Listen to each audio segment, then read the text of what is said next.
A Democratic presidential candidate took his People First message back to the Lowcountry.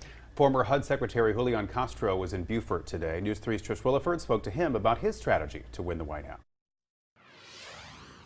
Well, this is Castro's third visit to South Carolina. Today, he told voters here that it's this country's destiny to become the smartest, healthiest, and most successful in the world. And he says he has a plan to make that a reality. Julian Castro welcomed by a crowd of about 200 supporters in Beaufort, all of them waiting to hear his plan for change in the White House.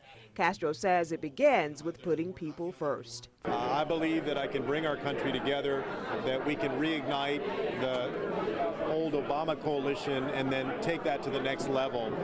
Americans from different places that come together to speak with one voice to say that we've had enough of Donald Trump and his cruelty. 44-year-old Castro is a native and former mayor of San Antonio, Texas. He served as Secretary of HUD under the Obama administration. And he has a twin brother, Joaquin, a congressman from Texas.